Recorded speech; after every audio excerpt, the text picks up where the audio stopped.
بسم اللہ الرحمن الرحیم۔ ناظرین کرام، حضرت داؤد علیہ السلام کا زمانہ تھا جب ایک شریف النفس اور کمزور آدمی اللہ سے اکثر یہ دعا کیا کرتا تھا کہ وہ محنت مشقت کے قابل تو نہیں رہا، اسے غیب سے بس روزی ملتی رہے۔ اس کی یہ دعا تمام لوگوں کے علم میں تھی۔ لوگ اسے دیکھتے ہی طرح طرح کی باتیں بنا کرتے تھے۔ ان کا کہنا یہ تھا کہ اللہ نے اسے ہماری طرح ہاتھ پاؤں عطا کیے، پھر یہ کیوں محنت کیے بغیر اللہ سے رزق مانگتا ہے۔ حضرت داؤد علیہ السلام کی مثال دیتے تھے کہ وہ پیغمبر خدا ہیں، خوش الحان ہیں، مگر روزی محنت و مشقت سے وہ کما کر کھاتے۔ وہ شخص جو تھا وہ سب کی باتیں سنتا، مگر کسی کی پرواہ کیے بغیر آہوزاری کرتا رہتا اور اپنے رب سے مانگتا رہتا۔ اللہ سب کی سننے والا ہے۔ جب اس نے اللہ سے گڑ گڑا کر دعا مانگنے کی حد کر دی تو رحمت حق جوش میں آئی۔ اس کا دروازہ اچانک کھلا اور موٹی تازی گائے اس کے گھر میں گھس آئی۔ اس نے فوراً گائے کو ذبح کیا، قصاب کو بلا کر اس کی بوٹیاں بنوائیں۔ اس دوران گائے کا مالک اپنی گائے کی تلاش میں ادھر آ نکلا۔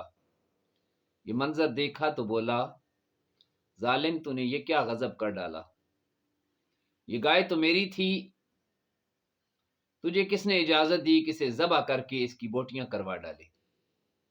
وہ شخص بولا، بھائی زیادہ چیخنے چلانے کی ضرورت نہیں ہے، میں برسوں سے اپنے رب سے دعا مانگ رہا ہوں کہ میرا رزق میرے گھر پہنچا۔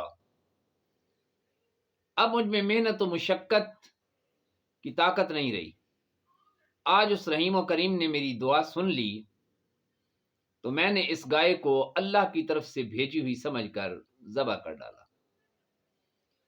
پھر گائے کے مالک نے اس شخص کو پکڑا اور حضرت داؤد علیہ السلام کی عدالت میں لے گیا۔ لوگوں نے گائے کے مالک کی باتیں سنی تو اسی کو حق پر سمجھا۔ اس شخص نے بے بسی میں آسمان کی طرف منہ اٹھا کر کہا، اے خدائے رحیم و کریم، تو یہ بات خوب جانتا ہے کہ میں عرصے سے تیرے حضور سر بسجود ہو کر دعا کر رہا تھا۔ میری مثال تو اس اونٹ کی سی ہے جو سستی اور تھکن محسوس کیے بغیر منہ سے جھاگ نکالتا ہوا اپنی اونٹنی سے ملاپ کے لیے چلا جاتا ہے۔ مجھے جب میری مراد مل گئی تو تیرا یہ بندہ مجھے نافرمان سمجھ کر ابلیس کی طرح ملامت کر رہا ہے۔ اے میرے روزی رساں، میں نے تو ہمیشہ تیرے حضور دست سوال دراز کیا، تو میری پردہ پوشی کر اور مجھے آج اس ذلت سے بچا۔ مقدمہ حضرت داؤد علیہ السلام کی عدالت میں پیش ہو گیا۔ گائے کے مالک نے دعویٰ پیش کرتے ہوئے کہا، اے پیغمبر خدا، میری گائے اتفاق سے اس شخص کے گھر میں جا گھسی تھی۔ یہ شاید پہلے ہی طاق میں تھا، اس نے میری گائے ذبح کر ڈالی۔ میری فریاد ہے کہ میرے ساتھ انصاف فرمایا جائے اور اس شخص سے پوچھا جائے کہ اس نے ایسا کیوں کیا۔ جس نے گائے ذبح کی تھی اس نے جواب بے دعوی میں یوں پیش کیا کہ اے پیغمبر خدا، یہ پورا شہر مجھے جانتا ہے، میں نے آج تک کسی کا مال چرایا، نہ کسی کو بلا وجہ میں نے تنگ کیا۔ البتہ میں ایک دعا بڑے عرصے سے مانگ رہا تھا کہ اللہ مجھے محنت و مشقت کے بغیر رزق دے، کہ میں محنت کے قابل نہیں رہا۔ یہ گائے یوں خود میرے گھر میں گھسی تو میں سمجھا کسی اللہ نے بھیجا۔ پھر یہ شخص شور مچاتا ہوا آ گیا کہ گائے اس کی ہے۔ حضرت داؤد علیہ السلام نے فرمایا، بندہ خدا کوئی ٹھوس اور کوئی معقول دلیل پیش کر جس کی وجہ سے تو نے اس گائے کو ذبح کیا ہے۔ وہ غریب انسان آبدیدہ ہو گیا۔ اس نے کہا، اے پیغمبر خدا، آپ بھی وہی بات کر رہے ہیں جو سب لوگ کہہ رہے ہیں۔ ایک اس کے دل کی گہرائیوں سے نکلی اس نے آسمان کی طرف سر اٹھا کر نگاہ ڈالی، اے میرے دل کے درد سے آشنا، تو حضرت داؤد علیہ السلام کو روشنی عطا فرما اور انہیں حقیقت حال سے آگاہ فرما دے۔ پھر وہ اتنا رویا کہ حضرت داؤد علیہ السلام کا دل دہل گیا۔ انہوں نے گائے کے مالک سے کہا، اس مقدمہ کا فیصلہ ایک روز بعد سنایا جائے گا۔ پیغمبر خدا اپنے حجرے میں داخل ہو گئے، عبادت گاہ کا دروازہ بند کر دیا، باری تعالیٰ سے دعا کی کہ اے علیم و خبیر آقا، مجھے حقیقت حال سے باخبر فرما۔ اللہ نے اپنے پیغمبر پر اسرار و رموز کھول دیے۔ دوسرے روز حضرت داؤد علیہ السلام نے گائے کے مالک کو بلا کر اسے کہا، وہ اس شخص کو معاف کر دے جس نے اس کی گائے ذبح کر دی۔ اللہ نے اس کے گناہوں کی پردہ پوشی کی ہے تو وہ بھی پردہ پوشی کا حق ادا کرے۔ گائے کا مالک ناراض ہو گیا اور کہا، یہ انصاف نہیں، یہ ظلم ہے۔ دوسری مرتبہ داؤد علیہ السلام نے گائے کے مالک سے فرمایا، اپنا سارا مال اور جائیداد اس مظلوم کے حوالے کر دے، اگر تو نے ایسا نہ کیا تو تیری سخت رسوائی ہوگی، پھر جو ظلم ستم تو کرتا رہا ہے ان پر سے بھی پردہ اٹھا دیا جائے گا۔ گائے کے مالک نے یہ سنا تو گریبان پھاڑ ڈالا، اس کے منہ سے جھاگ بہنے لگی تھی۔ اس نے دوبارہ پیغمبر کے خدا کی شان میں گستاخی کر ڈالی، نازیبا کلمات استعمال کیے۔ اب داؤد علیہ السلام نے تیسرا حکم جاری فرماتے ہوئے کہا، تو اپنے آل و عیال بھی اس کے حوالے کر دے۔ یہ سن کر گائے کا مالک پتھر سے اپنا سر پوڑنے لگا تھا۔ لوگ نہیں جانتے تھے کہ حضرت داؤد علیہ السلام یہ حکم کیوں دے رہے ہیں۔ حضرت داؤد علیہ السلام نے فرمایا، اب وہ وقت آن پہنچا ہے جب اس گائے کے مالک کے پوشیدہ راز ظاہر کرنا ہی ہوں گے۔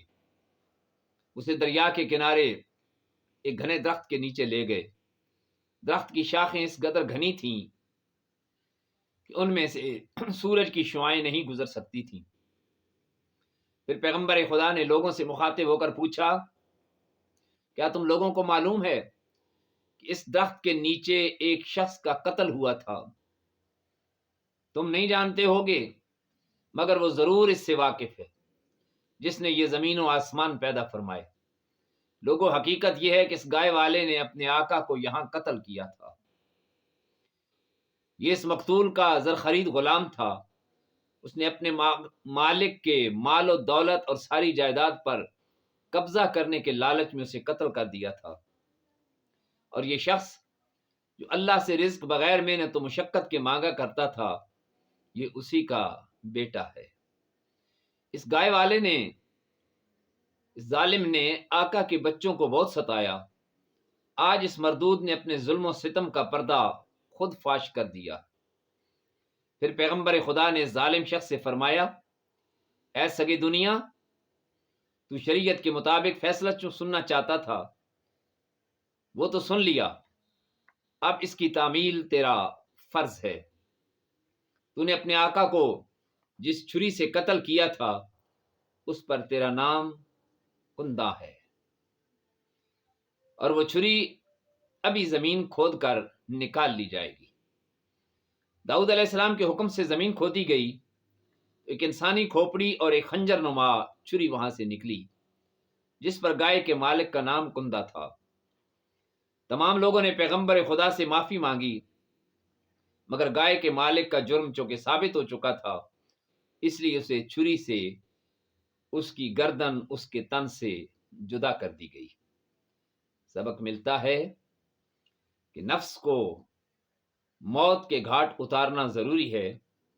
گائے والا دراصل تیرا نفس ہے جو تجھے دھوکہ و فریب دے کر تجھے بڑا آدمی بنا دیتا ہے۔ چیزوں سے زندگی میں سبق سیکھنا ہے۔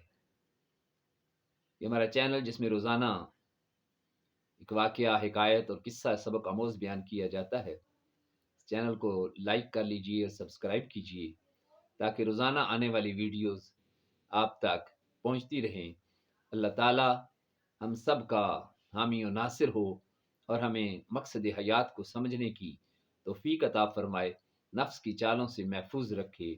آپ سب کا بہت بہت شکریہ۔ اللہ حافظ۔